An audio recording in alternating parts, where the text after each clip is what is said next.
Hello बच्चा party, क्या हाल है? तो मैम, आप क्या पढ़ाने वाले हो? मैं आपको बिजनेस लॉ पढ़ाने वाली हूँ। मेरा नाम है राधिका माहेश्वरी और हम यहाँ पर जो है सी ए सी एम ए फाउंडेशन, अभी सिर्फ फाउंडेशन की सीरीज चालू हो रही है। फॉर अगर आप लोग चाहते हो मेरे को कि मैं कुछ पर्टिकुलर टॉपिक पे वीडियो लेके आऊँ कि मैम हमें ये टॉपिक समझना है या हमें वो टॉपिक समझ में नहीं आ रहा, तो मैं वो टॉपिक में लेके आ सकती हूँ। आप लोग मुझे बस मैसेज कर देना, ठीक है? और अभी फाउंडेशन का रिजल्ट आया एंड आप कह सकते हो कि हल्की फुल्की मार्किंग है ना? बच्चे पास भी हुए, काफ़ी अच्छे मार्क्स भी आए हैं, तो ऐसा नहीं है कि भाई कोई बच्चा लेके नहीं आ सकता, ऐसा बिल्कुल भी नहीं है। आप अच्छे से मार्क्स लेके आ सकते हो अगर आप इन डेप्थ पढ़ाई करोगे तो। ऑल राइट, तो मैम क्या हम कर सकते हैं? Yes we can do it. हम कर सकते हैं, बिल्कुल कर सकते हैं, हमसे होगा। हम सी ए फाउंडेशन क्लियर करेंगे मैम, बिल्कुल करेंगे। आप किसकी बात कर रहे हो? हम बच्चे हैं, हम मेहनती बच्चे हैं, हम पढ़ाई करते हैं। ओके, तो मैम अब आपको अगर डाउट पूछने होंगे तो कहाँ से पूछेंगे हम? बिल्कुल अभी बताते हैं हम कहाँ से पूछोगे आप लोग हमें डाउट। तो मेरा व्हाट्सएप का नंबर है, ठीक है? ये मेरा व्हाट्सएप का नंबर है। अरे चल जा। ओके, 9460 20, हम खुद ही भूल गए नंबर, 1716। ओके, ये मेरा व्हाट्सएप का नंबर है। आप ओनली व्हाट्सएप करना है इस पे, ओनली व्हाट्सएप, ठीक है? कुछ भी नहीं करना, सिर्फ व्हाट्सएप करना है और कुछ नहीं। कॉल नहीं करोगे, ओनली मैसेज लिख देना। आपको वॉइस भेजना है, आप वॉइस नोट भेज देना, मैं वॉइस नोट पे भी रिप्लाई कर दूँगी। जितना भी आपको जो भी ऐसा लगता है कि मैम हमें ये डाउट नहीं आ रहा, हमें वो डाउट नहीं आ रहा, कर दो। मैं आपको बहुत जितना जल्दी हो सकेगा मैं उतना जल्दी रिप्लाई देना चाहूँगी, ठीक है ना?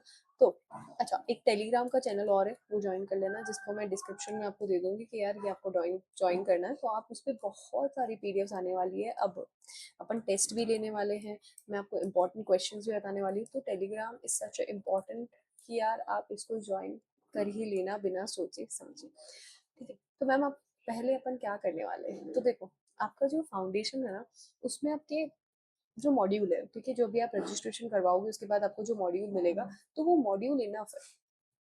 मैम किस चीज़ के लिए इनफ है? आपके मटेरियल के लिए इनफ है। मतलब आपको कोई और किसी टीचर की बुक लेने की जरूरत नहीं है। मेरी भी बुक मैं अगर कभी बनाती हूँ मान लो, तो वो भी लेने की इच्छा नहीं, जरूरत नहीं है, क्योंकि फाउंडेशन का आपका जो इन लोगों ने स्टडी मटेरियल बना रखा है ना, ये बहुत सही है, बहुत अच्छा डिजाइन कर रखा है, स्टूडेंट फ्रेंडली डिजाइन है कि आप इससे अच्छा आपको कहीं नहीं मिलेगा। प्लस लैंग्वेज भी इतनी ज्यादा हार्ड नहीं है, अपन बिल्कुल तोड़ के समझेंगे, है ना? तो फाउंडेशन आपका पेपर 2 है, फाउंडेशन का बिजनेस लॉ, ठीक है? आप लोग रजिस्ट्रेशन करवा लेना, बुक्स लेके आ जाना, उसके बाद हम लोग ये देख लेना ये वीडियो, तो चालू करते हैं, ठीक है? ओके बच्चा पार्टी, स्टार्ट करते हैं, बिल्कुल। मैम ये बताओ, आप तो चैप्टर कितने हैं? सबसे पहले तो हमें चैप्टर बताओ, हमें और कुछ नहीं समझना, हमें चैप्टर चाहिए कि तो 14 चैप्टर है, कम चैप्टर, हमें वो समझना है, ठीक है? तो यहाँ पर जो आपके 7 चैप्टर्स है ना, 7 चैप्टर्स हैं, कौन कौन से हैं? सबसे पहला इंडियन रेगुलेटरी फ्रेमवर्क, फिर उसके बाद आता है आपका इंडियन कॉन्ट्रैक्ट एक्ट। ये हाईएस्ट वेटेड चैप्टर, ये बहुत हाई वेटेड चैप्टर है ये, ठीक है ना? इस चैप्टर से बहुत ज्यादा क्वेश्चन आता है, इस चैप्टर से 3 to 4 मार्क्स से क्वेश्चन आता है। अभी अपन इसको पूरा देखेंगे कितने चैप्टर से क्या क्या क्वेश्चन आते हैं। मेरे ख्याल में एज ऑफ नाउ आपको सिर्फ इतना देखना है, मैं जिस चैप्टर को करवाए जा रही हूँ, क्या होता है ना कि अपन ये देखते हैं कि मैम ने बोला है 3 to 4 मार्क्स का चैप्टर आने वाला है, ये तो हम उतना ही पढ़ेंगे। या देखो, स्मार्ट स्टडी करनी होती है, बट कहीं ना कहीं कभी कभी क्या होता है, अभी बहुत सारे रिसेंट अटेम्प्ट्स के अंदर जो तो अभी क्या हुआ है ना, रीसेंट अटेम्प्ट्स में जो है, एक बार ओके, रीसेंट अटेम्प्ट्स में जो है आपके काफी ज्यादा मतलब डिफरेंट क्वेश्चंस आए। ऐसा नहीं है कि यार ये वेटेज था कि भाई ये फर्स्ट वाला जो चैप्टर है ये 7 to 10 मार्क्स कैरी कर रहे हैं तो इतना ही क्वेश्चन आएगा, नहीं, ऐसा नहीं हुआ है। बहुत ज्यादा डिफरेंस देखने को मिला है कहीं ना कहीं। अपन देखें कि यार मैम अगर आप ये बताओ कि हमें एग्जैक्ट वही आता है पेपर पैटर्न जो फॉलो होता है, देखो पेपर पैटर्न तो डिपेंड करता है कि है ना टीचर क्या सोच रहा है, ठीक है, but paper pattern kind of वही आता है। तो अपन बहुत सारे पिछले आरटीपीस, है ना, एमटीपीस, टेस्ट सीरीज, इसीलिए ये सब चीजें इसीलिए होने वाली है स्टार्ट कि आपके लिए इजी हो जाए ये सब चीजें, ठीक है? चलो मैम बहुत ज्यादा बातें कर लिए, पढ़ाओ तो सही, या पढ़ाने के बारे में? ओके, देखो इंडियन कॉन्ट्रैक्ट एक्ट है, फिर उसके बाद में आता है आपके सोगा। अभी सिर्फ एक छोटा छोटा ले लो कि मैम कितने एक्ट है, इसको सेल्स ऑफ गुड्स को एक्ट को अपन बोलते हैं सोगा, है ना? एकदम मस्त रहना। आप ये अगर मुझे व्हाट्सएप पे भी मैसेज करो तो ऐसा नहीं होना चाहिए कि यार मैम कुछ ऐसा बहुत छोटा डाउट आ रहा है, हम पूछे या नहीं पूछे। देखो आपका डाउट आपका है, क्लियर आपको करना है ना? कोई और नहीं बताने वाला आपको। तो आपको जितने डाउट्स आ रहे हैं, इवन छोटे से छोटे भी, तो आप पूछ लो, कोई दिक्कत नहीं, मैं हूं ना, मैं बताने के लिए हूँ, मैं बता दूंगी, ठीक है? ओके, फिर उसके बाद में आता है आपका Indian partnership act, the LLP act, इसको अपन एलएलपी बोलते हैं, है ना? फिर आता है अपना कंपनीज एक्ट, फिर आता है अपना नेगोशिएबल इंस्ट्रूमेंट एक्ट। तो ये हो जाएंगे, ठीक है। फिर मैम फिर तो क्या सीए फाउंडेशन ही खत्म हो जाएगी, आपका बिजनेस लॉ खत्म हो जाएगा। मैम इतना इजी कह रहे हो, इजी अपन बना देंगे, टेंशन नहीं लेनी बिल्कुल भी, ठीक है। तो ये आपका सीए फाउंडेशन में कितने चैप्टर्स है, 7 चैप्टर्स हैं आपके सीए फाउंडेशन में, है ना। कि यार आपको 7 चैप्टर्स जो है इसमें पढ़ने हैं। सो मैंने आपको बताया कि सबसे पहले अपन कौन सा चैप्टर करने वाले हैं, इंडियन रेगुलेटरी। मैम खोल के बैठे हो, अभी पढ़ाने वाले, ऑब्वियस सी बात है यार, ये टाइम आगे नहीं चलना चाहिए, अभी जितना टाइम है उतना। सेप्टेम्बर अटेम्बर तो आपके पास वैसे भी टाइम नहीं बचा है ना, ठीक है। चलो, इंडियन रेगुलेटरी फ्रेमवर्क, मैम ये क्या है। देखो बच्चा, इंडियन रेगुलेटरी फ्रेमवर्क में क्या होता है ना, आपको बताते हैं कि लॉ कैसे बनता है, इन्फोर्समेंट कैसे होता है लॉ का, या लॉ जो है अपना कैसे बनता है, प्रोसेस क्या है लॉ का, है ना। या कौन कौन सी पार्टीज होती है जो इस लॉ में है, या टाइप्स क्या है लॉ के, टाइप्स क्या है, जैसे सिविल कोड हो गया, सिविल हो गया, क्रिमिनल हो गया, या आपका कॉमन हो गया, या प्रिंसिपल ऑफ नेचुरल जस्टिस हो गया। हम क्या बोले जा रहे हो आप अभी बताएंगे, अभी बताएंगे, सब आएगा, धीरे धीरे आएगा, सबर रखो, सबर, ठीक है। ओके, इंडियन रेगुलेटरी फ्रेमवर्क, सबसे पहला तो आपका ये चैप्टर का नाम है इंडियन रेगुलेटरी फ्रेमवर्क। इसमें है व्हाट इज लॉ, लॉ क्या होता है, एनफोर्समेंट कैसे होता है, लॉ बनता कैसे, कब कब एनफोर्स होता है, कब लगता है लॉ, मेजर रेगुलेटरी बॉडीज कौन सी है, कि कौन कौन सी बॉडीज होती है जो इसको रोल प्ले करती है, एक और बॉडी है नीचे वो छुप गई, ओके आ गई, ministry of law and justice, ठीक है। तो ये सारी जो होती है ये आपकी बॉडीज है, ठीक है ना। और फिर आपका structure of Indian judicial system कैसे होगा वो देखेंगे अपन। अच्छा मैम, अभी आपने कहा कि sources of law, sources of law क्या है, सोर्सेज ऑफ लॉ बच्चा कि लॉ कहाँ कहाँ से आता है, कैसे कैसे लोगों को लगता है कि यार हमें ये लॉ बनाना चाहिए, हमें इस चीज को इम्प्लीमेंट करना चाहिए, या हमें ऐसा लगता है कि यहाँ पर जैसे ट्रैफिक लाइट्स हो गई, राइट। तो अभी अपने पहले शायद होती थी, नहीं होती थी, बट पहले अपने वो आते थे, ठीक है, पुलिस ऑफिसर, ट्रैफिक पुलिस आती थी अपनी, है ना, कि भाई वो लोग ऐसे इशारे करते थे। तो फिर उसके बाद हमें नीड लगी कि यार हमें ट्रैफिक लाइट्स चाहिए ताकि हम डायरेक्टली बिना कोई रुकावट के फटाफट काम कर सके। तो हमें लगा यार यहाँ पर लॉ को इम्प्लीमेंट करने की नीड है कि हमें ट्रैफिक लाइट चाहिए, ठीक है ना। तो वो ट्रैफिक लाइट जो रेड ग्रीन और येलो होती है, मैं ब्लू कहाँ से लेके आ रही हूँ, ब्लू तो लाइट ही नहीं होती तो ठीक है ना। तो ये जो 3 लाइट्स होती है ये लगाने की, तो सोर्सेज ऑफ लॉ ऐसे आया, राइट। ओके, अरे रीजन आ जाओ, ठीक है। तो मैम प्रोसेस क्या है, ये देखो सबसे इम्पोर्टेंट है आपका, है ना। ये क्वेश्चन इतना इम्पोर्टेंट है ना कि अगर किसी भी अटेम्प्ट में आएगा ना इस चैप्टर में से कुछ ना कुछ, तो भी तो या तो ये आएगा, या एक और मैं बता रही हूँ वो आएगा, ठीक है ना। या तो इन्फो, या तो ये आएगा, या एक और अभी चीज आएगी, या तो फिर आपके ऐसे आ जाएगा कि यार लॉ क्या होता है। अभी अपन पास्ट ईयर पेपर्स देखेंगे ना, जब अपन समझ में आएगा। मैं एक बड़ा कंपाइलेशन कर रही हूँ जहाँ पर पास्ट ईयर के आपके पेपर्स में सारे जैसे भी इंपॉर्टेंट क्वेश्चन आए, जो रिपीटेड क्वेश्चन है, तो वो रिपीटेड क्वेश्चन भी आ जाए, या जो भी अलग क्वेश्चन है तो वो भी आ जाए, ठीक है। फिर उसके बाद में हमारे पास आता है कि यार टाइप्स ऑफ लॉ क्या है। अभी मैंने बोला आपको कि यार बच्चा सिमिनल क्रिमिनल लॉ आता है, ठीक है। क्रिमिनल लॉ सबसे पहले मैंने आता है क्रिमिनल, कि किसी ने भी कोई मर्डर कर दिया या अभी कुछ भी हो गया तो उसकी वजह से क्रिमिनल लॉ लग जाता है उस पर। मैम तो अभी जो ये केतन वाला जो केस चल रहा था, ये केतन और सिया का केस जो चल रहा था, तो ये किस में आएगा, इनमें से सिविल लॉ में आएगा, कि कॉमन लॉ में आएगा, कि प्रिंसिपल ऑफ नेचुरल जस्टिस में आएगा, कि क्रिमिनल लॉ में आएगा। मैम क्या बातें कर रहे हो, ये क्रिमिनल लॉ में आएगा, क्योंकि यहाँ मर्डर हुआ है, यहाँ सुसाइड नहीं हुई है, या कुछ भी ऐसा नहीं हुआ है, यहाँ पर मर्डर हुआ है, साफ साफ सिया ने मर्डर करा है, यहाँ क्रिमिनल लॉ लग जाएगा। अब जो भी उसमें चार्जेस होंगे क्रिमिनल लॉ के अंदर, वो इतनी बड़ी बुक आती है उसकी, क्रिमिनल बहुत सारी बुक्स है अलग अलग की, सिविल लॉ की अलग बुक है, कॉमन लॉ की अलग बुक है, सबकी अलग अलग अपनी अपनी बुक्स है ना। तो इन सब चीजों के अंदर अपन देखेंगे अभी कि मैम ये कैसे क्या होता है, ठीक है। अब ये नहीं मत कहना कि मैम हमको सिविल लॉ भी पढ़ना है या क्रिमिनल लॉ भी पढ़ना है क्या, या हमको ये सारी चीजें भी पढ़नी है क्या। बच्चा आपके जो यहाँ ये जो है ना आपके कोर्स में, ये आपके बिजनेस लॉ है, ठीक है। तो बिजनेस लॉ में आपके ना वो सारी चीजें हैं कि भाई जैसे कुछ सिविल लॉ से रिलेटेड भी आ गया, या कुछ आपके जो है ये, अरे आजा, जो आपके ये क्या कहते हैं ना अपन, सिविल लॉ या क्रिमिनल लॉ, या थोड़ा थोड़ा सब में से कुछ ना कुछ पार्ट है इसके अंदर, तो वो बिजनेस लॉ एक साथ बन रहा है, ठीक है ना। तो अपन अभी देखेंगे कैसे क्या होता है। ओके मैम, आगे चलो, अब ओवरव्यू पे टाइम लगा दिया। Okay, introduction. हाँ जी बच्चा, इंट्रोडक्शन करते हैं। मैम कहाँ चले गए थे, यूं ही। ओके, तो हम लॉ क्यों पढ़ रहे हैं, इंट्रोडक्शन मतलब किस चीज का इंट्रो करना, लॉ क्यों पढ़ रहे हैं अपन, कि आपको नॉलेज चाहिए इसके अंदर, इंस्टीट्यूट चार्टर्ड अकाउंटेंट के अंदर। देखो जब आप एक फुल फ्लैट चार्टर्ड अकाउंटेंट बन जाओगे ना मैम, क्या मतलब सीए बन जाओगे जब आप, ठीक है। तो क्या होता है ना, सीए को फर्स्ट लेवल ऑफ कंडक्ट होता है मैनी लीगल मैटर्स पे, सीए सबसे पहले होता है, आगे उसको हर एक चीज की नॉलेज होनी बहुत ज्यादा जरूरी है, तो उसको लीगल मैटर्स पे तो बहुत ज़्यादा ज़रूरी है कि यार आप लॉ की नॉलेज रखो, और हर एक इंसान को लॉ की नॉलेज होनी चाहिए, कि उसको पता रहे कि हम क्या पढ़ रहे हैं, क्या कर रहे हैं, ठीक है ना।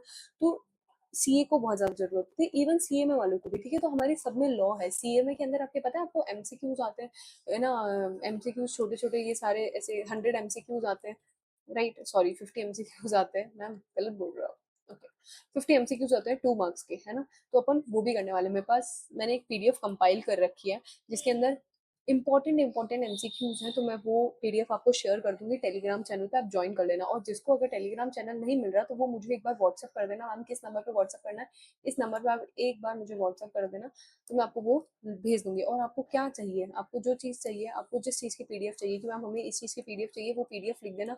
आप लिख देना सीए फाउंडेशन की ये पीडीएफ चाहिए, सीए फाउंडेशन, बस उसके बाद आपके पास आपकी पीडीएफ आ जाएगी, ठीक है।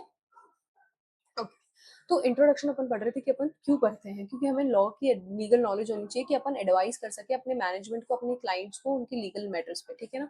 इतना ही, इतना कुछ हार्ड नहीं है इसमें, ठीक है। अगर अपन एक नॉर्मल स्टोरी की बात करें कि मैम एंशियंट लॉ क्या होता है, जब पहले के जमाने में, जब आपको पता था एंशियंट लॉ हुआ करता था, तब हमारा लॉ कैसे मतलब आया, तो एक कोड ऑफ हम्मुराबी था जो एक ओल्डेस्ट लॉ था इन रिटर्न फॉर्म। मैम ये कोड ऑफ हम्मुराबी क्या है, जैसे अपने बिजनेस लॉ है ना, वैसे ये पहले कोड ऑफ हम्मुराबी हुआ करता था, ठीक है। रिटर्न फॉर्म में, तो बहुत पुराना लॉ। तो वहां का जो राजा था ना, king of Hammurabi, king Hammurabi जो था वो बेबीलोन को रूल करता था फॉर द पीरियड ये। उसने क्या करा, आपको पता है अपन पत्थरों पे ऐसे राम लिखा करते थे, है ना। तो उसने क्या करा, ऐसे ही पत्थरों पे क्रेव करवा दिया, ऐसे ना कार्व करवा दिया। मैम कार होता है, क्रेव नहीं होता। वो क्रेविंग हो रही मुझे इसलिए क्रेव लिख दिया मैंने। तो उसने क्या करवा दिया, यहाँ कार्विंग करवा दी, ठीक है। The code on bulking stone slabs and order to place दो स्टोन्स ऑन डिफरेंट प्लेसेस। उसने क्या करा, फिर हर जगह वो स्टोन्स डाल दी। मतलब क्या हुआ ना, जैसे एक ये किंग था, ठीक है, एक किंग था, नॉर्मल पढ़ रहे हैं अपन, नॉर्मल। ये किंग था, ठीक है, हमुराबी, किंग हमुराबी नाम चलता है। बेबीलोन, ठीक है, कोई होगा जगह जहाँ पर वो रूल करता था। तो उसने क्या करा, ऐसे जो ये पत्थर होते हैं ना, इस पे यहाँ कार्विंग करवा दी। कार्विंग मतलब वो आपको पता है गड़ा के लिखते हैं ना, वो वैसे कार्विंग ऐसे ही गड़ा गड़ा के लिखते हैं, तो वो ऐसे कार्विंग करवा दी उन्होंने, ठीक है। और फिर ये अलग अलग जगहों पे रख दिया कि भाई लोग आके इसको पढ़े कि हमने कुछ लॉ इम्प्लीमेंट करा है। क्योंकि एक साथ ऐसे सुनाने से बढ़िया है कि भाई आप जगह जगह रख दो। तो उसने यही समझा कि भाई हम जगह जगह रख देते ताकि लोग अपने आप पढ़ लेंगे, है ना। फिर उसने क्या करा, जजेस अपॉइंट करे देखने के लिए कि कौन कौन इस चीज को फॉलो कर रहा है। अब अपन जैसे होता है ना जजेस, वहां जजेस ले लो, अपने यहाँ ट्रैफिक लाइट्स के अंदर पुलिस ले लो, या ट्रैफिक लाइट्स में आप कैमरा ले लो। अभी तो बहुत आगे बढ़ गए, अपन कैमरास आ गए, ठीक है ना। तो अभी अपन कोई भी तोड़ के जाता है तो उसके डायरेक्ट चालान पहुंच जाता है कि भाई आ जाओ चालान दे दो। या पुलिस भी खड़ी होती है ना, तो वो जज होती है कि भाई आप फॉलो कर रहे हो कि नहीं कर रहे हो इस चीज को, ठीक है। तो जजेस जो थे, एक बार मैं देखती हूँ। तो जो जजेस थे ना, उन्होंने यहाँ क्या करा, ये देखा कि यार ये लोग कर रहे हैं कि नहीं कर रहे, ये लोग देख रहे हैं कि नहीं कर रहे हैं, या ये लोग फॉलो कर रहे हैं कि नहीं कर रहे। रूल्स किस लिए बनाते हैं अपन, रूल्स एंड रेगुलेशंस किस लिए होता है, कि आप उस चीज को फॉलो करो। तो लॉ क्या है, लॉ है हमारे रूल्स एंड रेगुलेशंस, कि हम इसको फॉलो कर रहे हैं या नहीं कर रहे हैं। कितने गंदा पहन लिया है आपने, ये ले लेते हैं वापस। तो आप रूल्स एंड रेगुलेशंस को फॉलो कर रहे हो या नहीं कर रहे हो, वो क्या करता है, लॉ बताता है ना, ठीक है। चलो आगे चलते हैं। तो क्या हुआ, उसने ये काम कर दिया, क्या देखो, all over the city so that the public may have the knowledge of the codes, knowledge हो जाए। ही ऑल्सो अपॉइंटेड जजेस to check whether the public is following the laws और नॉट। तो उसने ये चेक करने के लिए ये चीज करी, ठीक है। यहाँ तक छोड़ दो, आगे चलते हैं। व्हाट इज लॉ, लॉ की डेफिनेशन क्या है, सेक्शन 2 लॉ की डेफिनेशन क्या है। वैसे तो लॉ की, जैसे ना आपको पता होगा कि यार जो सारी डिफाइंस होती है, आपने पहले अगर देखा हो तो जितनी भी सारी डिफाइंस होती है वो सेक्शन 2 में होती है ना। सेक्शन 2A 2B 2E, है ना। ये सब डिफाइंस जो है, ये मैं अभी आगे आने वाली है ये सारी की सारी, तो अपन उसको करेंगे, ठीक है। तो ये जो डिफाइंस है, अब क्या होता है, लॉ क्या है। मैम हम कह रहे हैं, आप कह रहे हो business law, business law, business law, तो बिजनेस लॉ होती क्या है, मतलब लॉ क्या होता है। Basically law is a set of obligations and duties imposed by the government for securing welfare। एक सेट है किसका, obligations और duties का। obligation मतलब कुछ करना, ऑब्लिगेशन है आपके ऊपर, कि मतलब आपके ऊपर ये चीज करने का है, ये आपको करनी है, वो चीज करनी पड़ेगी, वो चीज है ना, ऑब्लाइज हो आप। ड्यूटी, कुछ भी ड्यूटी करना, कुछ भी करना है, मुकर नहीं सकते आप उस चीज से। जैसे भी मैंने बोला ट्रैफिक लाइट्स को आपको फॉलो करना है, तो ये आपका ऑब्लिगेशन है कि आपको फॉलो ही करना है उस चीज को, है ना। Okay, impose by the government, कौन इम्पोज कर रहा है इस चीज को, गवर्नमेंट इम्पोज कर रही है। है ना, impose by the government for securing welfare and providing justice to society. Law के अंदर आप सिक्योरिंग वेलफेयर मतलब लोगों के भले के लिए और सोसाइटी को जस्टिस देने के लिए, कुछ भी ऐसा। देखो लॉ सिर्फ, अभी मैंने बताया कि टाइप्स कितने लॉ होते हैं, अभी अपन आगे और अच्छा पढ़ेंगे, ठीक है। तो लॉ के टाइप्स क्या है, सिर्फ क्रिमिनल लॉ नहीं है, सिर्फ सिविल लॉ नहीं है, सिर्फ कॉमन लॉ नहीं है, सारी चीजें हैं। तो अगर कभी भी सोसाइटी को हार्म होता है ना, अपन कॉमन पीपल को हार्म होता है, तो उसके जस्टिस के लिए अपन लॉ बनाते हैं कि यार इन लोगों को हार्म हो गया तो अपन लॉ इसके लिए बना रहे हैं, ठीक है ना। तो लीगल फ्रेमवर्क क्या है, तो लीगल फ्रेमवर्क क्या है कि मैम जो हमारा ये लीगल फ्रेमवर्क है ये सोशल पॉलिटिकल और इकोनॉमिक एस्पेक्ट्स पे है on vast and diversified country, है ना। ये किसके ऊपर है, देखो ढंग से समझना, एक बार वापस समझते हैं। लॉ क्या है, set of obligations and duties. मैं बता रही हूँ आपको क्लासेस में ही मैं आधी चीजें तो लर्न करवा दूंगी, इतना आपको लोड लेने की जरूरत है कि मैम घर पे हम क्या करें, कैसे करें, पढ़ना कैसे है हमको, ठीक है। यहीं पर ही अपन बता देंगे। तो लॉ क्या है, सेट है, किसका सेट है, ऑब्लिगेशंस का सेट है और ड्यूटीज का सेट है, जिसमें ये दोनों चीजें होती है। किस लिए होती है, ताकि आप सोसाइटी को सिक्योर कर सको, वेलफेयर कर सको आप सोसाइटी का, है ना, या सोसाइटी के जस्टिस के लिए। इंडिया का जो लीगल फ्रेमवर्क है ना, वो 3 चीजों पर डिपेंडेंट है।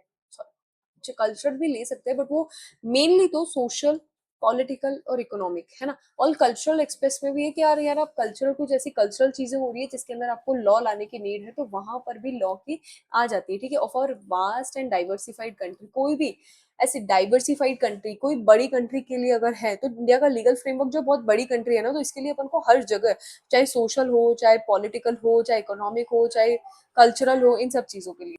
ओके, तो अभी क्या पढ़ा अपन ने कि लॉ क्या है, सेट ऑफ ऑब्लिगेशंस है और सेट ऑफ ड्यूटीज है। कौन इम्पोज करता है, मैम गवर्नमेंट इम्पोज करती है। काय के लिए इम्पोज करती है, मैम जस्टिस के लिए और सिक्योरिंग वेलफेयर के लिए। कोई भी गलत चीज नहीं होनी चाहिए, वेलफेयर होना चाहिए, सब सही होना चाहिए, ठीक है, इन सब चीजों के लिए। अब इंडिया का लीगल फ्रेमवर्क किस पर रिफ्लेक्ट करता है, सोशल और पॉलिटिकल चीजों पर रिफ्लेक्ट करता है ना। ये सोशल, पॉलिटिकल और इकोनॉमिक एस्पेक्ट्स, एस्पेक्ट्स मतलब ये 4 टाइप्स है, 4 एस्पेक्ट्स है, 4 तरीके हैं, इन चीजों पर डिपेंड करता है, ठीक है। Okay, sources of law. अब लॉ कहाँ कहाँ से आता है, मैम लॉ तो बहुत जगह से आ सकता है। हमारे जो संविधान है, आपको पता है हमारा संविधान है, हमारा, मैं हिंदी पता नहीं मैं सही लिख रही हूँ कि नहीं लिख रही हूँ, बट समझ लेना, ये हमारा संविधान है, ठीक है ना। तो यहाँ से लॉ आ जाता है। और कहाँ कहाँ से लॉ आता है, मैम कॉन्स्टिट्यूशन तो अभी आपने बताया, संविधान, स्टैट्यूज और laws made by the parliament. Parliament आपको पता है वो पार्लियामेंट में ऐसे थप थप थप थप करते हैं कि यार हमें ये चीज सही लग रही है, हमें चीज गलत लग रही है ना, तो वो वहां से भी लॉ बनता है, तो वहां से भी लॉ आ जाता है। स्टेट असेंबलीज, पार्लियामेंट और स्टेट असेंबलीज, ठीक है। प्रेसिडेंट और the judicial decisions of various courts in some cases established custom and usage.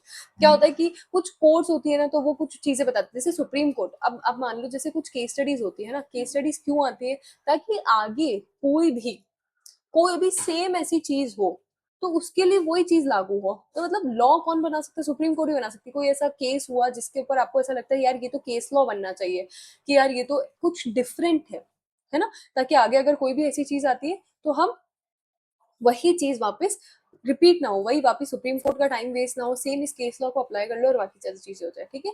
तो 3 चीजें, मेजरली 3 चीजें, कौन कौन सी मैम, सबसे पहला कॉन्स्टिट्यूशन। कॉन्स्टिट्यूशन अपना संविधान जो है उससे आती है, या हमारा जो लॉ बन जाते हैं, कोई स्टैट्यूज होते हैं जो लॉ बन जाते हैं, जो पार्लियामेंट और स्टेट असेंबलीज। देखो जो पार्लियामेंट और स्टेट असेंबलीज वाला है ना, ये बहुत इंपॉर्टेंट क्वेश्चन है जो अभी अपन पढ़ने वाले हैं, है ना। तो यहाँ से भी लॉ बनता है। देखो you must be aware that India is a parliamentary democracy है। इंडिया कैसी डेमोक्रेसी है, पार्लियामेंट्री डेमोक्रेसी है। क्या अपने यहाँ पर कोई राजा महाराजा रूल कर रहा है, नहीं। अपन ने ही लोगों को इलेक्ट करा है ना, कि यार हम हमारे लोगों को इलेक्ट करते हैं कि वो हमारे लिए लॉ बनाए, है ना। तो वो ये चीज है कि we have a constitution which is the basis and source for all laws. Constitution में हर चीज दे रखी है, क्या कुछ बेसिस दे रखे हैं कि यार ये चीज इस हिसाब से होनी चाहिए। कुछ नया आ गया तो मैम वो नया इंप्लीमेंट हो जाएगा, कोई बात नहीं, वो पार्लियामेंट इंप्लीमेंट कर देगी सबके कंसेंट के साथ में, सबकी वो जो अपन करते हैं ऐसे थप थप थप, उसके बाद में जो चीज नहीं बन जाएगी, ठीक है। अगर नहीं है तो बेसिस है क्या चीज, कॉन्स्टिट्यूशन क्या है, बेसिस है, ठीक है ना। अपन क्या करते हैं, we elect our representative to the parliament as well as to the legislative assemblies of various states. बहुत सारे स्टेट्स में सबकी अपने अपने पार्लियामेंट होती है, लेजिस्लेटिव होती है, ठीक है। ये लोग क्या करते हैं, अपने लॉ बनाते हैं अपने लिए, ठीक है। तो पार्लियामेंट क्या है, अपनी ultimate law making body. CMA वालों तुम्हारे लिए एमसीक्यू है, ये अल्टीमेट लॉ मेकिंग बॉडी है, क्या है। सबसे पहले तो देखो वापिस समझो, इंडिया 3 जो है अपने सोर्सेज ऑफ लॉ कहाँ कहाँ से आ सकता है, कि भाई लॉ कहाँ कहाँ से इजाद हो सकता है। सबसे पहला कॉन्स्टिट्यूशन से आ सकता है, बिल्कुल आ सकता है मैम। दूसरा कहाँ से आ सकता है, उसमें ऐसा आ सकता है, स्टैट्यूज बनते हैं, कुछ लॉज बनते हैं, ठीक है, उनसे आ सकता है। तीसरा जो कोर्ट्स बताती है, अगर कोई भी ऐसी चीज है जो कोर्ट्स बता रही है, उससे आ सकता है। मैम हम हमारे इंडिया कैसी डेमोक्रेसी है, इंडिया जो है पार्लियामेंट्री डेमोक्रेसी है ना, पार्लियामेंट्री डेमोक्रेसी। अपन देख रहे हैं कि यार कैसे क्या चीजें हो रही है, अपन लोगों को इलेक्ट करते हैं, वो लोग अपने बिहाफ पर लॉ बनाते हैं। ऐसा आपने देखा कभी? अपन पार्षद, पार्षद जो होता है ना, पार्षद, पता नहीं सही लिख रही हूँ गलत लिख रही हूँ, हिंदी कमजोर है मेरी थोड़ी। तो जो पार्षद होते हैं, तो वो अपन उनको इलेक्ट करते हैं ना कि यार हर एक गली या जैसे भी जो होते हैं, तो उस पर अपन इलेक्ट करते हैं कि भाई हमारी यहाँ की रोड सही करवा दो, यहाँ पानी नहीं आ रहा है तो वो सही करवा दो। तो ये सब चीजें कौन करवाता है? पार्षद करवाता है, ठीक है, जो मेन बॉडी जो यहाँ पर ये कंट्रोल कर रही होती है वो चीज। या कोई गली के बाहर कुछ हो गया या कुछ ऐसी दिक्कत आ गई जो नॉर्मल इंसान सॉल्व नहीं कर पा रहा, तो वो बड़े लेवल, ठीक है, ओके मैम, समझ आ गया, चलो, है ना। The law passed by the parliament may apply throughout all or a portion of India। देखो, इंडिया में या तो कहीं भी लग सकता है, हर जगह लग सकता है, या कहीं भी लग सकता है, या तो सब जगह लगेगा। ऐसा कोई लॉ पास हुआ है जो सब जगह लगेगा, या ऐसा कोई लॉ पास हुआ है जो सिर्फ थोड़ी जगह लगेगा, है ना। Whereas the laws passed by state legislature apply only within the borders of the state concerned, ठीक है। State legislature as the name, name क्या बोल रहा है भाई हमारा जो स्टेट लेजिस्लेचर है, कि मैम बोल रहा है कि भाई स्टेट लेजिस्लेचर, तो जो स्टेट होगा ना उसी के वहां लगेगा ये होल ऑफ इंडिया पे नहीं लगेगा, है ना, होल ऑफ इंडिया पे नहीं लगेगा। तो मैम क्या डिफरेंस आया यार ये और किसमें? पार्लियामेंट में।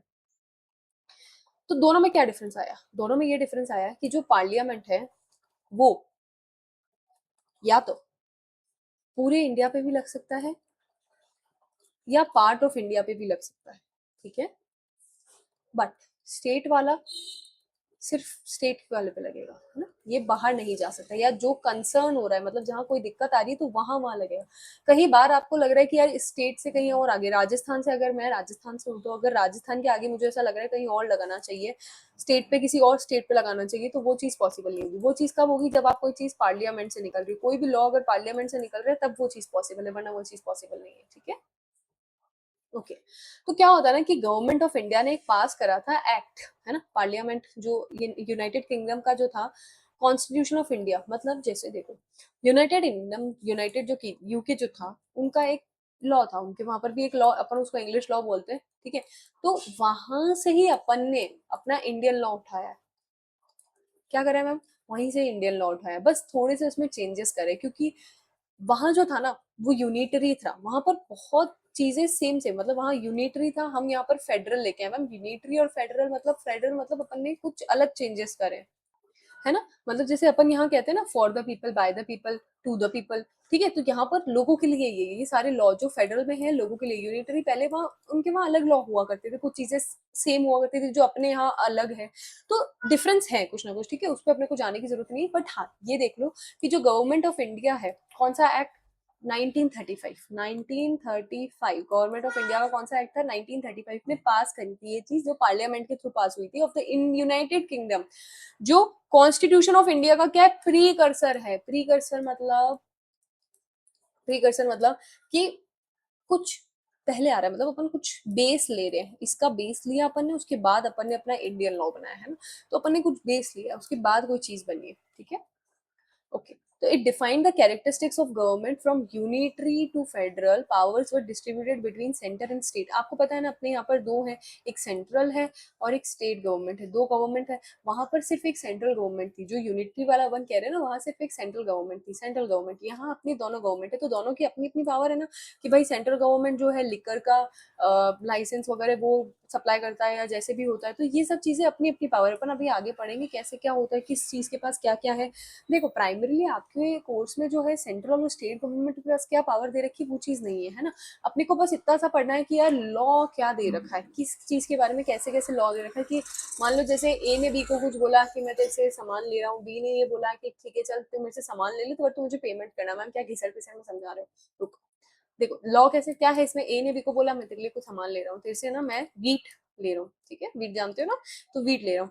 बी ने ए को बोला चल ठीक है तू वीट ले ले बट मुझे पेमेंट कर देना। तो ये नॉर्मल कोर्स में होता है। तो ये लॉ है कि भाई आप कोई सामान ले रहे हो तो आपको उसका पेमेंट करना पड़ेगा। मैंने वीट लिया, मैंने 2 kg ऑफ वीट लिया और मैं 20,000 रुपीज पे कर रही हूँ, है ना। तो ये ऐसे लॉ है कि आपको पेमेंट तो करना ही है, ठीक है। Okay, power were distributed between center and state to avoid any disputes, कोई भी disputes ना हो इसीलिए। In 1937 federal court was established and had the jurisdiction of appellate। देखो इसमें क्या था, फेडरल कोर्ट स्टैब्लिश हो गया था, उसके बाद में उसका jurisdiction आ गया, ठीक है। कॉन्स्टिट्यूशन ऑफ इंडिया 1950 अब आया है। कॉन्स्टिट्यूशन ऑफ इंडिया कब आया है? 1950 में आया है। Is the foremost law that deals with framework within which are democratic system works, है ना। कॉन्स्टिट्यूशन ऑफ इंडिया में सब कुछ लिखा हुआ है, वो अपना बेसिस है कि क्या है। It also lays down fundamental duties as well as the power and duties of government. दोनों पावर ड्यूटीज बताता है कि भाई सेंट्रल गवर्नमेंट और स्टेट गवर्नमेंट दोनों की क्या ड्यूटीज है, ठीक है। ओके, अच्छा, तीन चीजें यहाँ पे मेरे पास में है ना। इंडियन कॉन्स्टिट्यूशन में तीन लिस्ट दे रखी है। मैंने क्या बोला, गवर्नमेंट दो ही है पर लिस्ट तीन है ना। तो गवर्नमेंट कितनी है? दो गवर्नमेंट है, आपको पता है। हमारे पास सेंट्रल गवर्नमेंट है, हमारे पास स्टेट गवर्नमेंट है, सिर्फ दो गवर्नमेंट है, बट लिस्ट अलग है। लिस्ट कितनी है? तीन लिस्ट है, जिसमें ड्यूटीज और ये सब चीजें दे रखी है कि क्या कैसे होगा, ठीक। सेंट्रल लिस्ट, स्टेट लिस्ट और joint list. Ma'am joint list क्या होता है? जो जॉइंटली बनाते हैं ये लोग, देखेंगे अभी, ठीक है। जॉइंट लिस्ट, ये तीन लिस्ट होती है। डिपेंडिंग ऑन द लिस्ट, जैसे लिस्ट पे डिपेंड करता है, it matters would become the subject for central law और स्टेट लॉ। जैसे एग्जांपल लेते हैं, इनकम टैक्स जो है सेंट्रल सब्जेक्ट, आपको पता है। आप टैक्स पे करते हो, आप जितनी इनकम कमाते हो उस इनकम पे आप टैक्स पे करते हो, है ना। आप स्लैब रेट में आते हो कि आपकी इनकम कितनी है, उस हिसाब से आप उसको टैक्स पे करते हो। ये सब चीजें बाद में आने वाली है, अभी से इतना सा पढ़ो, ठीक है। So throughout India, we have only one law for income tax, which is implemented by the central government through the Ministry of Finance.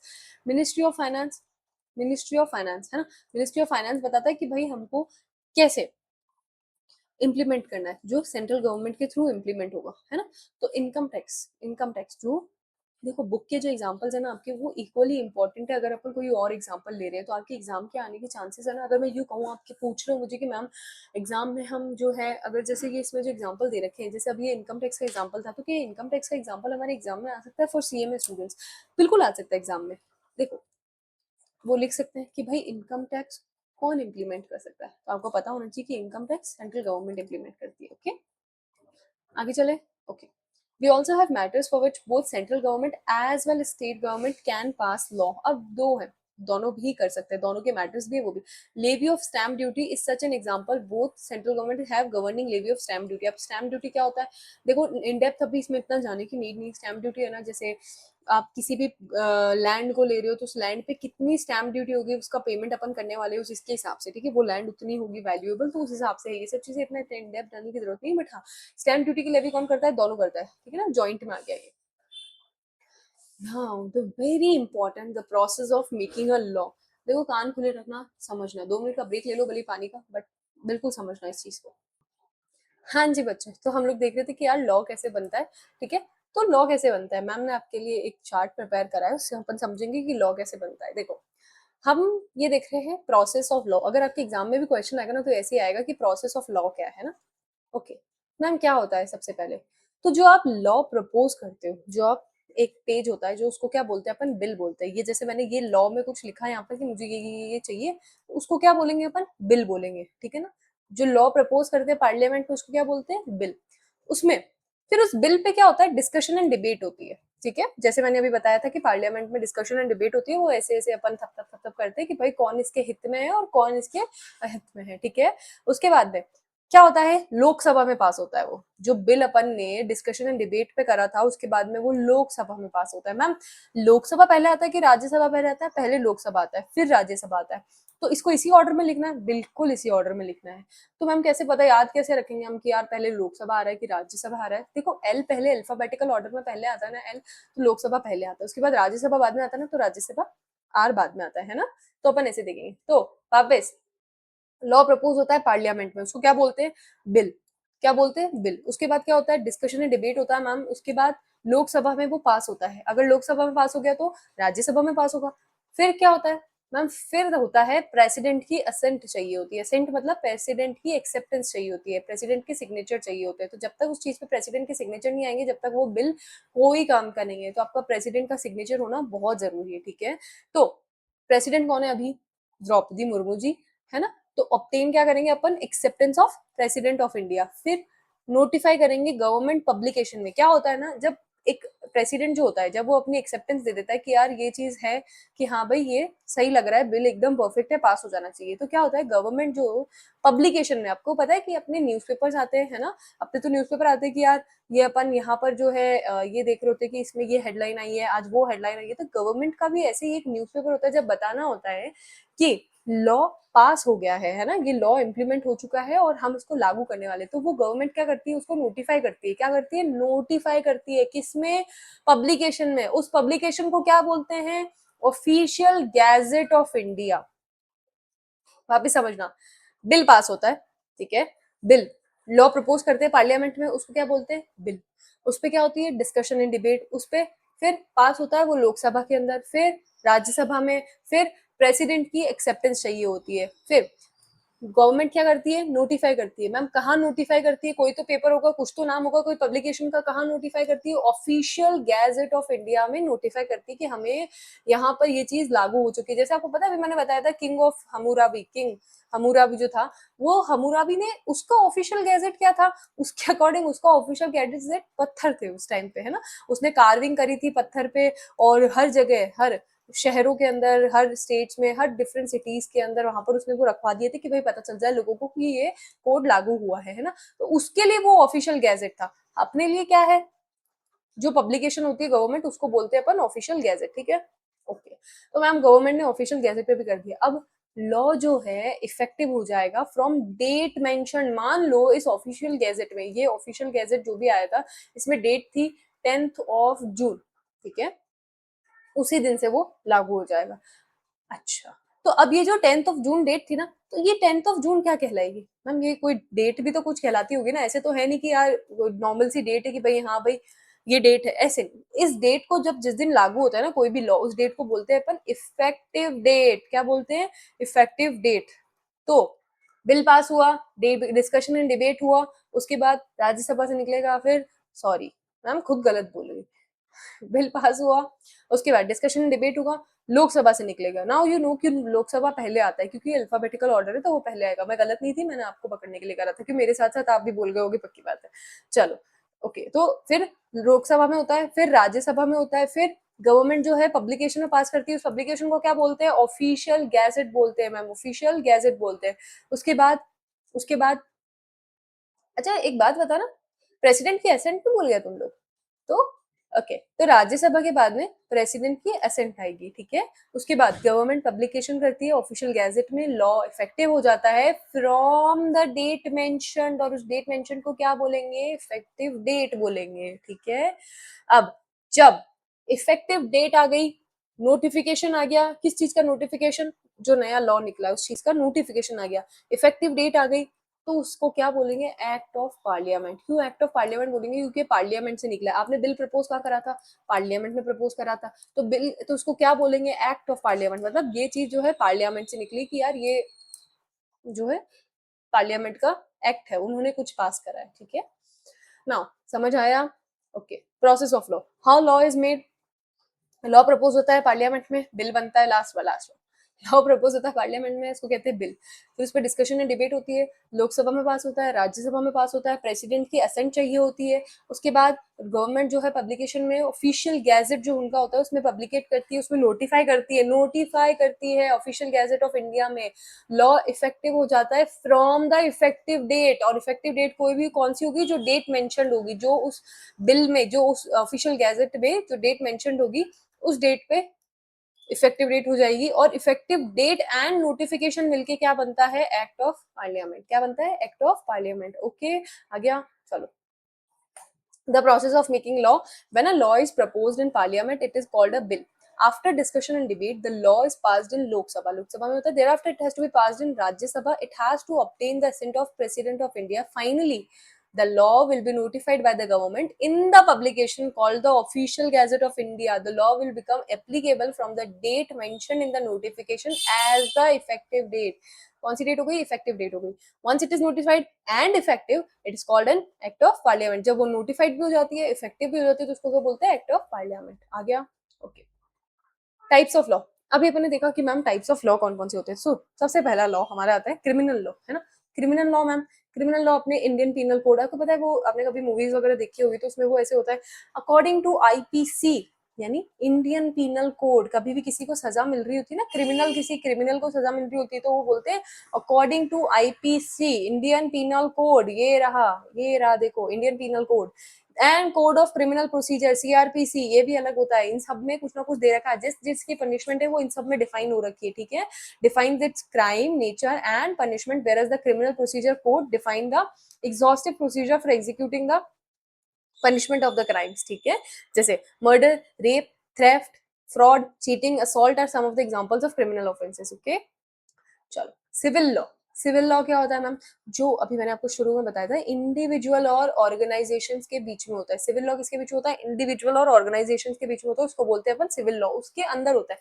जैसे किसी इंडिविजुअल या ऑर्गेनाइजेशन के बीच में कोई भी चीज हो गई तो वो कहाँ पर डील होगा, सिविल लॉ में डील होगा, यानी वो सिविल कोर्ट में डील होगा। उस पे कौन कौन से लॉ लग जाएंगे, लॉ ऑफ कॉन्ट्रैक्ट लग जाएगा, प्रॉपर्टी लॉ, फैमिली लॉ, ये सब लॉ ऑफ टॉर्ट की एग्जांपल्स है, ठीक है ना। ये सब और आगे इसमें कन्वर्ट हो जाते हैं, मतलब फर्दर क्लासिफिकेशन है कि ये भी है सारे, लॉ ऑफ कॉन्ट्रैक्ट भी आ जाता है, ये सब सिविल लॉ के पार्ट है। Law of contract, family law, property law, law of tort, ये आपके बाद में आएगा। ये अभी कोई अगर सीएस परस्यू कर रहा है तो उसको आएगा ये बाद में, अभी अपने नहीं है कुछ भी, है ना, ठीक है।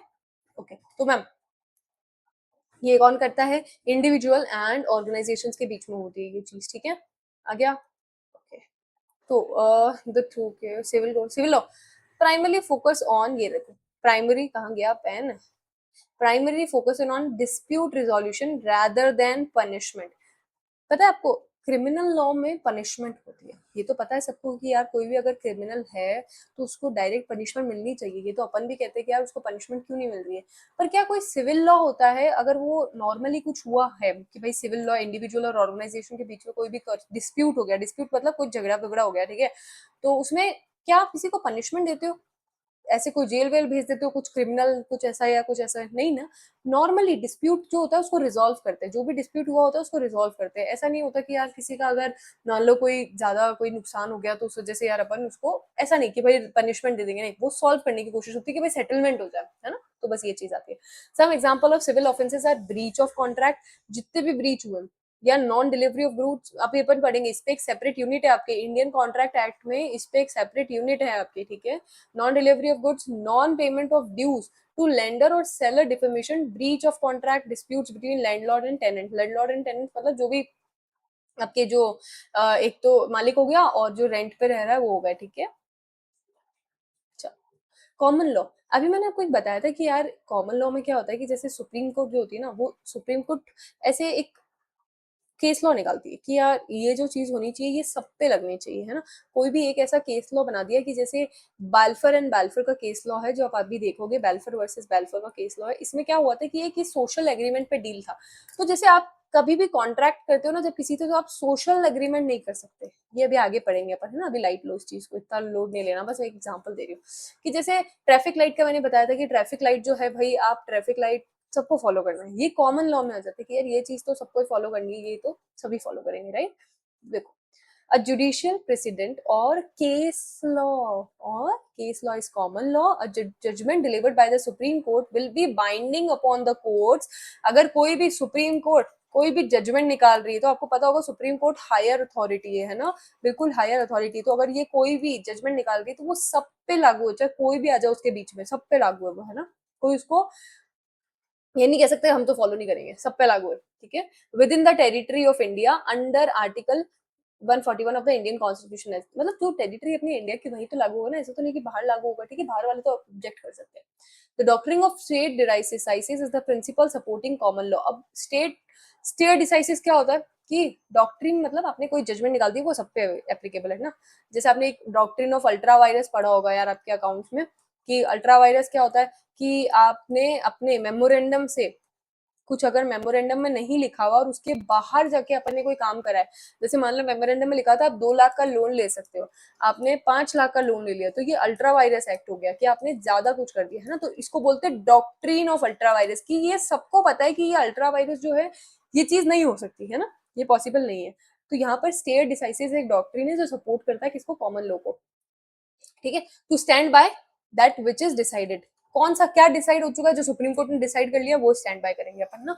The doctrine of state decisis reinforces the obligation of courts to follow the same principle और जजमेंट. किसको फॉलो करना होता है? सबको सेम प्रिंसिपल एंड जजमेंट है ना.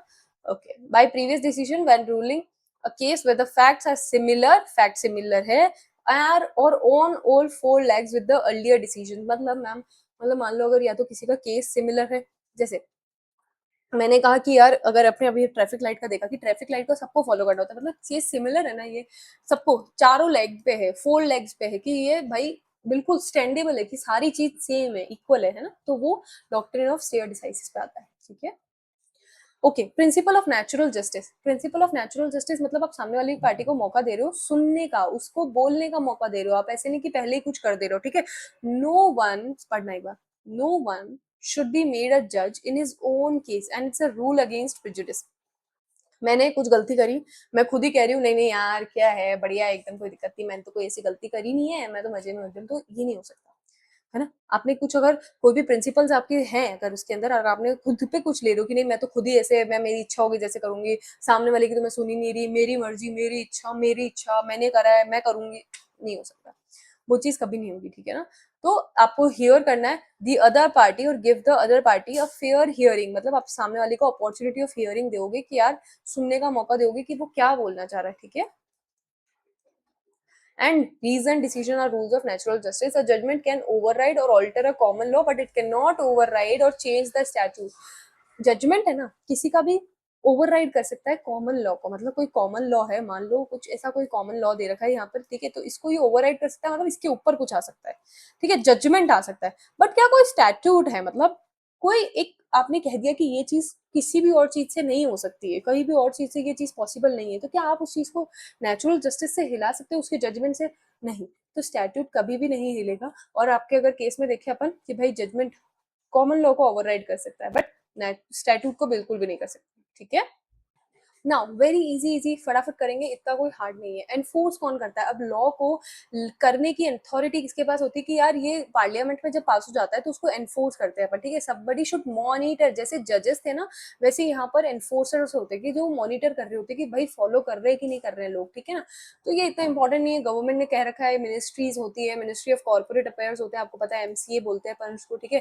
कैबिनेट मिनिस्टर्स होते हैं. तो ये सब चीजें हैं जो है, ये अपन को पता है कि हाँ ये सब चीजें कौन गवर्न करते हैं, मतलब कौन अपने को देख रहा है इन सब चीजों को करते करते, है ना. जैसे एक एग्जांपल अपन ने लिया था, वही बुक का एग्जांपल था इनकम टैक्स का, है ना. इनकम टैक्स एक्ट कौन करता है? मिनिस्ट्री ऑफ फाइनेंस होती है. निर्मला सीतारामन जी का नाम सुना है आपने? बिल्कुल सुना है मैम, ऐसा हो ही नहीं सकता किसी ने नाम नहीं सुना. तो निर्मला सीतारामन जी जो है वो मिनिस्ट्री ऑफ फाइनेंस में है, तो वो डिसीजन ले सकती है कि भाई हमें क्या चेंजेस करने रिगार्डिंग इनकम टैक्स एक्ट, है ना. ओके. चलो, पहला मिनिस्ट्री ऑफ फाइनेंस, वित्त मंत्रालय, है ना, वित्त मंत्रालय बोलते हैं जिसको अपन. और आपको पता होगा कि हर एक तारीख को, हर एक तारीख, 1 फरवरी को बजट आता है. हर 1 फरवरी को बजट आता है, जिसके अंदर अपने को पता होता है कि यार ये सब चीजें ऐसे होगी, ऐसे होगी, ऐसे होगी. और ये कौन पेश करता है? भाई निर्मला सीतारमन जी पेश करती है. ठीक है. Ministry of finance, ministry of finance है कि कैपिटल मार्केट के अंदर नॉर्मल छोटा छोटा पढ़ना, इतना ज्यादा रेलिवेंट है भी नहीं. टैक्सेशन में फाइनेंस रजिस्ट्रेशन के अंदर financial institution, capital market, centre state finances and the union budget. ठीक है. As a chartered accountant many of your day to day work life will be impacted by this ministries, क्योंकि chartered accountant का काम होता है कि वो regulate कर रहा होता है. ठीक है. तो आप लोगों के लिए तो ये मिनिस्ट्री बहुत इंपॉर्टेंट है. मिनिस्ट्री ऑफ फाइनेंस तो हम लोग के लिए इतनी इंपॉर्टेंट है क्योंकि सीए वाले टैक्सेशन का काम कर रहे होते हैं मेजरली, या लोगों को बता रहे होते हैं कि ये लॉ चल रहा है, वैसे चल रहा है, तो उनके लिए मिनिस्ट्री ऑफ फाइनेंस बहुत इंपॉर्टेंट होता है ना. One of the important functions of finance ministry is the presentation of the union budget. अभी मैंने बताया 1 तारीख को, 1 फरवरी को आपको पता होगा यूनियन बजट आता है ना. यूनियन बजट आता है जिसमें वो बताते हैं कि हमारी ये चीज लागू है और ये चीज नहीं है. ठीक है. This annual event is eagerly awaited by professionals and the common man as it provides at the rate of taxes and budget allocation. ठीक है. अब कुछ कॉन्स्टिट्यूशन ऐसे कि ये लोग बैठते हैं, एपेक्स कंट्रोलिंग अथॉरिटी होती है एक, और ये सब लोग बैठते हैं यहाँ पर कि भाई 4 सेंट्रल सिविल सर्विसेज है, जो इंडियन रेवेन्यू सर्विस हो गया, अकाउंट और ये सर्विस हो गया, इकोनॉमिक सर्विस है और सिविल अकाउंट सर्विस है, ये सब लोग बैठते हैं यहाँ पर. ठीक है. डिपार्टमेंट, मिनिस्ट्री ऑफ फाइनेंस में कुछ डिपार्टमेंट्स होते हैं. डिपार्टमेंट ऑफ इकोनॉमिक अफेयर्स, है ना. जो इकोनॉमिक अफेयर्स को संभालता है उसको ये बोलते हैं एक्सपेंडिचर, जो एक्सपेंडिचर देखता है वो रेवेन्यू, जो रेवेन्यू देखता है फाइनेंशियल सर्विसेज, जो फाइनेंशियल सर्विसेज कैसे हो रही है, सही हो रही कि नहीं हो रही उसको देखता है। Investment and public asset management की अगर अपना कोई भी एसेट आया है, अपना भाई कितना एसेट है अपने पास में, गवर्नमेंट के पास में गोल्ड सिल्वर और बाकी सारी चीजें, फॉरेन एक्सचेंज, तो वो देखता है कि भाई कैसे क्या मैनेज हो रहा है। डिपार्टमेंट ऑफ पब्लिक एंटरप्राइजेस, लोगों के लिए जो पब्लिक एंटरप्राइजेस होती है ना, जो पब्लिक लिमिटेड होती है, उनका देखता है कि कैसे क्या हो रहा है। ठीक है, तो ministry of corporate affairs Indian government ministry है, ये सब इतना इतना पढ़ने की नीड नहीं है, ठीक है, लाइट लेना बिल्कुल। Ministry of home affairs, okay, ठीक है, तो आपके पास में ये हो गया। अब अपन देखते हैं एक बार मिनिस्ट्री ऑफ होम अफेयर्स, जिसमें बॉर्डर मैनेजमेंट आ जाता है, इंटरनल सिक्योरिटी आ जाती है। इतना लर्न करने की नीड नहीं है, बस एक बार रीड कर लेना। ऑफिशियल लैंग्वेज आ गई, department state Jammu Kashmir Ladakh, department of official language central bureau, central Hindi institute, directorate of census operations, not that important. Okay, ministry of law and justice, जहां अपन बेसिकली लॉ और जस्टिस रिलेटेड बातें करते हैं कि through the department of legal affairs, है ना, legislative activities through the legislative departments, और ये सब चीजें हैं जो आपको बस एक नाम याद रखना है, ministry of law and justice. ठीक है, departments of ministry and law and justice, affairs आ गया, लेजिस्लेटिव आ गया, और डिपार्टमेंट्स ऑफ जस्टिस आ गया, इजी। सेबी, आपको पता है जब आप ट्रेडिंग करते हो, बहुत ट्रेडिंग ट्रेडिंग चलता है आजकल लोगों के बीच में कि यार ये ट्रेडिंग हमको करनी है, वो ट्रेडिंग करनी है, वैसे ट्रेडिंग करनी है, ठीक है ना, ये स्टॉक मार्केट हो गया, हम आज जैसे ट्रेड करते हैं हम वैसे ट्रेड करते हैं। तो स्टॉक मार्केट को कौन रेगुलेट करता है, रेगुलेट बोल रही हूँ मैं, रेगुलेट कौन करता है, वो सेबी रेगुलेट करता है। ठीक है, ये सेबी का काम होता है कि वो स्टॉक मार्केट को रेगुलेट करे, कमोडिटी मार्केट को रेगुलेट करे। रिजर्व बैंक ऑफ इंडिया बताने की भी नीड नहीं होनी चाहिए मेरे ख्याल में, रिजर्व बैंक ऑफ इंडिया बता देते हैं। मैम वैसे मत समझो, हमको सब आता है, आप हमें सब पढ़ाओ, हम सब पढ़ाएंगे। ठीक है, तो रिजर्व बैंक क्या है अपना भाई, रिजर्व बैंक तो जो रेगुलेट करता है किसको, बैंक्स को रेगुलेट करता है, जितनी भी सारी बैंक्स होती है उनको रेगुलेट करता है। या कोई भी अपने को ओनरशिप चाहिए होती है, मतलब मिनिस्ट्री ऑफ फाइनेंस और गवर्नमेंट की इंडिया के अंदर की होती है, मतलब आरबीआई जो होती है वो मिनिस्ट्री ऑफ फाइनेंस में आती है और सेंट्रल गवर्नमेंट के अंदर, या गवर्नमेंट ऑफ इंडिया कहते हो, वैसे सेंट्रल गवर्नमेंट अपन कहते हैं ना जब वो लगता है कि हाँ मेन गवर्नमेंट की बात हो रही है ना, या तो मिनिस्ट्री ऑफ फाइनेंस। ठीक है, control issue and maintaining supply of Indian rupee का जो भी कंट्रोल इशू होता है। रिजर्व बैंक ऑफ इंडिया मतलब बेसिकली जो बैंक्स को कंट्रोल कर रहा है, जो बैंक्स की चीजों को कंट्रोल कर रहा है। आपने पढ़ा होगा statutory liquid ratio, reserve ratio, या अपना कैश रिजर्व रेशियो, सीआरआर पढ़ा होगा, एसएलआर पढ़ा है अपन ने, ये सब चीजें पढ़ी है ना अपन ने। तो ये कौन करता है, ये सब रिजर्व बैंक बताती है कि यार इतना परसेंटेज होना चाहिए।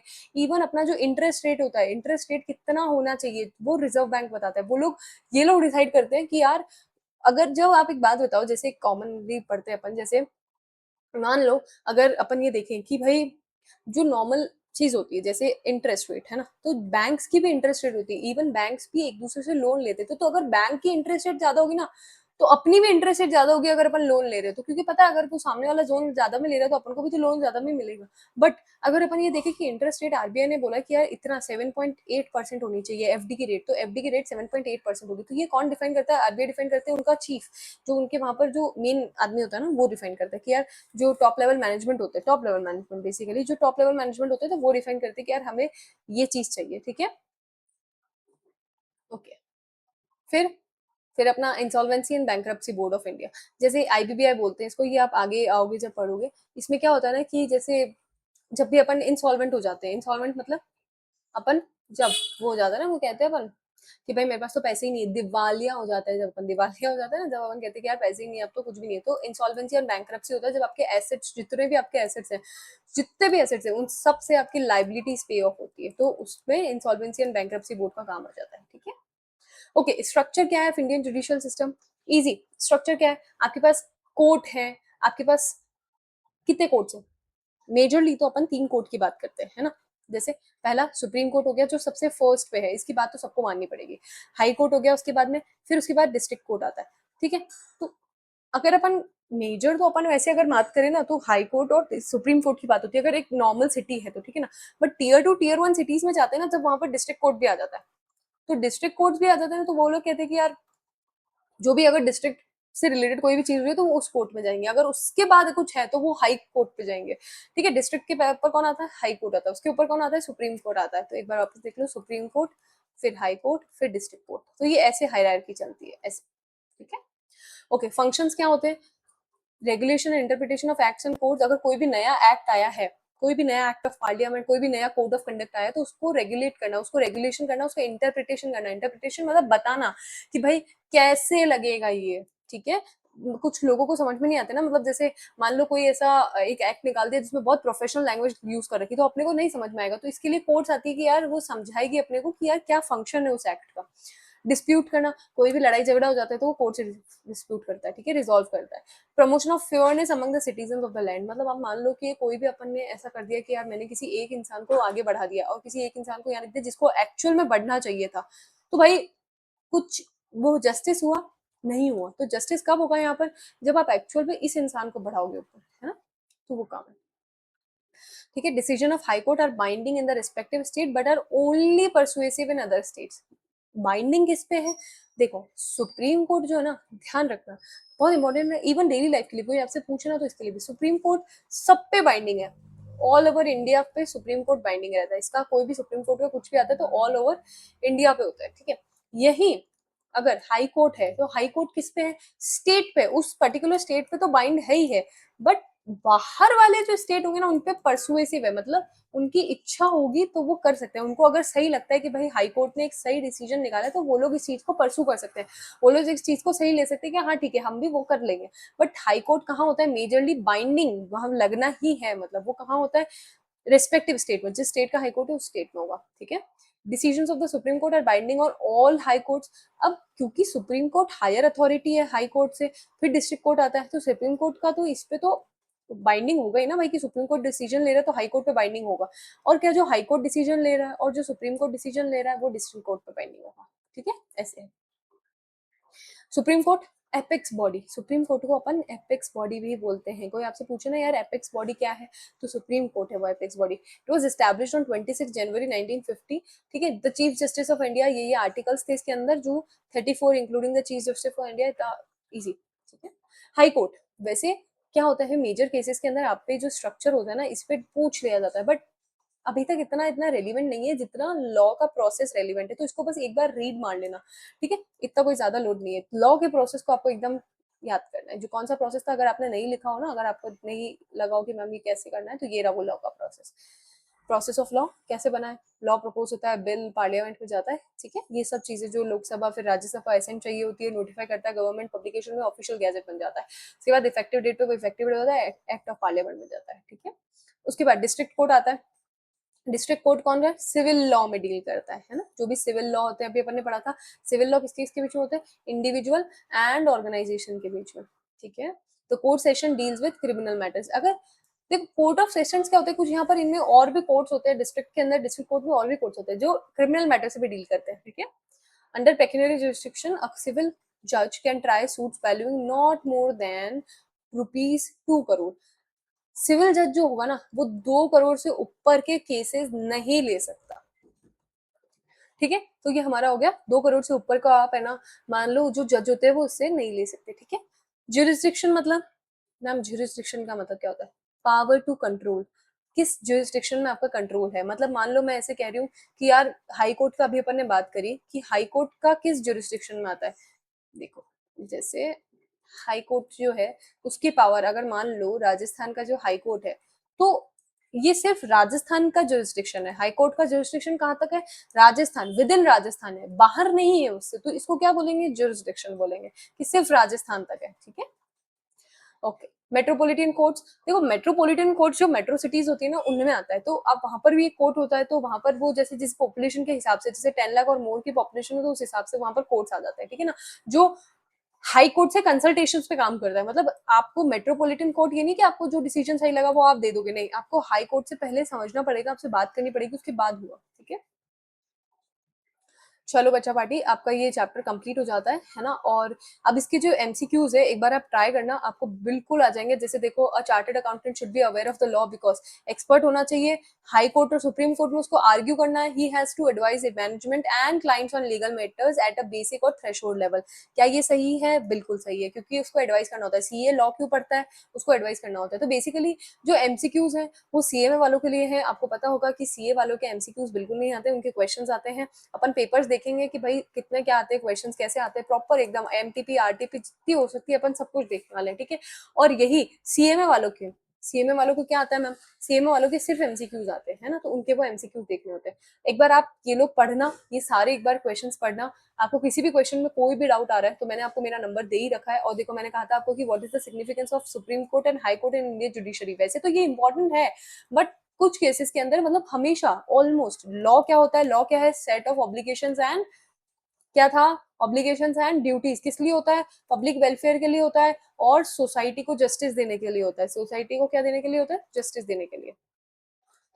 ठीक है, elaborate the process of making law, elaborate the process of making a law, तो लॉ बनाने के लिए ये सब चीजें। ठीक है, आप एक बार ये पढ़ लेना, आपको समझ में आ जाएगा। कुछ भी समझ में ना आए, मेरा नंबर मैंने आपको दे रखा है 9460201716, आप इस पे मुझे व्हाट्सअप कर देना। मैं टेलीग्राम का लिंक दे दूंगी नीचे, मेरी टेलीग्राम पे भी आईडी है, अगर आपको वहां कोई डाउट आ रहा है तो आप मुझसे वहां भी पूछ सकते हैं। आप टेलीग्राम पे ज्वाइन हो जाइए, मैं लिंक दे दूंगी उसमें। जितनी भी पीडीएफ्स होने वाली है, मेरे पास बहुत सारी पीडीएफ्स बनाई हुई पड़ी है, आई एम फुल्ली लोडेड, मतलब मेरे पास इतना सारा मटेरियल है ना आप लोगों के लिए, और इतना अच्छा मटेरियल है कि आप लोग कहोगे कि मैम बहुत अच्छी चीज है। जैसे आपको मैं एक मटेरियल दिखाती हूँ मैं आपको, तो देखो जैसे ये देखो, जैसे ये जो बिजनेस कम्युनिकेशन है ना, ये आपके सीएमए वालों के लिए, जो सीएमए के बच्चे हैं उनके लिए, तो ये मैं प्रिपेयर कर रही थी। ठीक है ना, तो मैंने ये प्रिपेयर करा, अब ये 131 स्लाइड्स है, सॉरी 187 है, अभी प्रिपेयर करना बाकी है, मुझे लगा था 131 का है।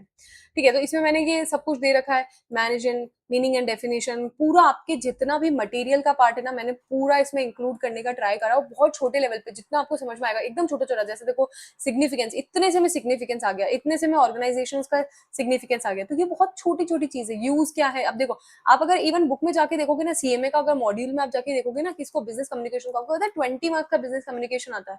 अगर आप मॉड्यूल में जाके देखोगे बहुत ज्यादा दिखेगा कंटेंट, बट इसमें लिमिटेड है। एक और पीडीएफ दिखाती हूँ मैं आपको, वो वाला पीडीएफ शायद है ना मेरे फोन में पड़ा है, तो मैं आपको वो बता दूंगी एक बार। बट हाँ, honestly I have so much material, आप लोग बस टेलीग्राम ज्वाइन करो, मेरे नंबर पे आप मैसेज करो, मुझे व्हाट्सअप कर दो, मैं आपको पीडीएफ दे दूंगी। अब ये सीरीज नहीं रुकने वाली है, हम सीए सीएमए फाउंडेशन के लिए बिजनेस लॉ की प्रॉपर सीरीज लेके आ चुके हैं, जिसके अंदर हर एक चैप्टर, हर एक यूनिट का हम लोग डिवीजन करेंगे, हर एक वीडियो पर्टिकुलर चैप्टर पे होगी। अगर आपको ऐसा लगता है कि कोई टॉपिक आपको समझ में नहीं आया है, तो मैं आपको उसकी शॉर्ट वीडियो बना के दे दूंगी, तो आपको वो समझ में आ जाएगा। इवन ऑन व्हाट्सएप ऑल्सो मैं आपको शॉर्ट वीडियो बना के दे सकती हूँ, तो इतना टेंशन लेने की जरूरत नहीं है बच्चों।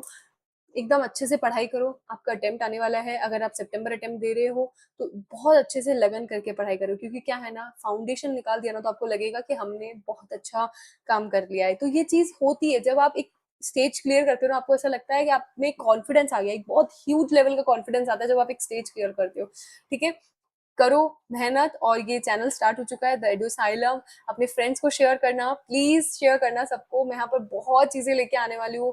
Radhika Maheshwari this side, signing off, bye bye.